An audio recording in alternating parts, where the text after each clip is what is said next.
আমি সুস্থ হতে চাই, আমি কথা বলতে চাই, মানুষের সঙ্গে চলতে চাই, আমি কর্মজীবনে ফিরতে চাই। এভাবেই দলিল উদ্দিন কাগজে লিখে তার স্বাভাবিক জীবনে ফেরার আকুতি জানিয়েছেন। ঢাকা বিমানবন্দর এলাকায় পুলিশের ছোড়া একটি গুলি দলিল উদ্দিনের গালের ডান পাশ দিয়ে ঢুকে বাঁ পাশে আটকে যায়। এতে দাঁত ও মাড়ি ভেঙে যায়, ছিঁড়ে যায় জিহ্বা। পরে নিজেই টেনে আটকে থাকা গুলি বের করেন দলিল। তবে সেই থেকে মুখে খাওয়া ও কথা বলার শক্তি হারিয়ে ফেলেন এই যুবক। 1 মাস ধরে ইশারায় ও কাগজে লিখে মনের ভাব প্রকাশ করছেন তিনি। কেউ না বুঝলেও আমরা আপনার প্রয়োজন বুঝি, আর তাই তো অত্যাধুনিক ফিচার সম্বলিত বিভিন্ন সাইজ আর কালারের 250-টিরও বেশি ডিজাইন অপশন নিয়ে ওয়ালটন স্মার্ট ফ্রিজ বোঝে আপনার প্রয়োজন।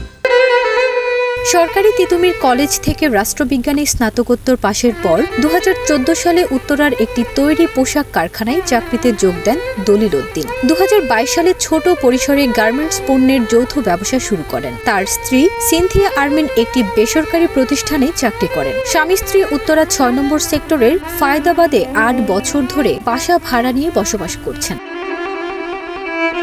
স্ত্রী সিনথিয়া বলেন, উত্তরায় বেসরকারি বিশ্ববিদ্যালয়ের শিক্ষার্থীদের নেতৃত্বে ছাত্র জনতা আন্দোলন শুরু করলে দলিল উদ্দিন তাতে যোগ দেন, নিয়মিত কর্মসূচিতে অংশ নেন। ছাত্রদের সঙ্গে নিয়ে তিনি 5 আগস্ট বিমানবন্দরের বাসস্ট্যান্ড এলাকায় অবস্থান নেয়। শেখ হাসিনা পালিয়ে যাওয়ার আগে সেখানে থাকা পুলিশ তাদের উপর নির্বিচারে গুলি ছোড়ে। এতে একটি বুলেট দলিলের ডান কানের নিচে চোয়াল ভেদ করে মুখের দাঁত ও মাড়ি ভেঙে ভিতরে ঢুকে যায়, ছিঁড়ে যায় জিহ্বা। বাঁ চোয়ালে বেঁধে থাকা বুলেট নিজে হাতে টেনে বের করেন দলিল উদ্দিন, যা পরে কুর্মিটোলা হাসপাতালের চিকিৎসকদের কাছে জমা দেওয়া হয়।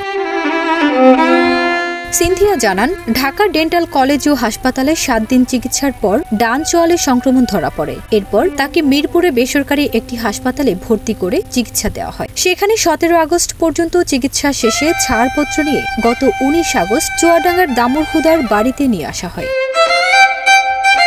অস্ত্রোপচারের পর থেকেই ওষুধ ও তরল খাবার ছেঁকে নাকের ছিদ্রে বসানো পাইপ দিয়ে পেটে প্রবেশ করানো হচ্ছে। বর্তমানে ডেন্টাল সার্জন আব্দুল হান্নানের তত্ত্বাবধানে চিকিৎসাধীন আছেন তিনি। অস্ত্রোপচারের পর এই 1 মাস ধরে লিখে অথবা ইশারায় মনের ভাব প্রকাশ করছেন দলিল। দলিলের বাবা মোহাম্মদ নুরুদ্দিন বলেন, 1 মাস ধরে দলিলের চিকিৎসা চালাতে 3 লক্ষাধিক টাকা খরচ হয়েছে। নিজেদের সঞ্চিত ও ধার দেনা করে এতদিন চিকিৎসা চালানো হয়েছে। চিকিৎসকেরা জানিয়েছেন, দীর্ঘদিন ধরে চিকিৎসা চালাতে হবে, কিন্তু আর্থিক সক্ষমতা না থাকায় চিকিৎসায় অনিশ্চয়তা দেখা দিয়েছে বলেও জানান তিনি।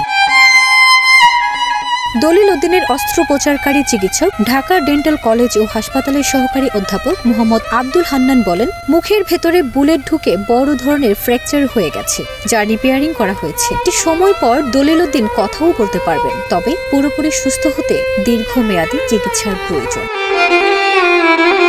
ফারজানা নিকিতা, দেশ রূপান্তর।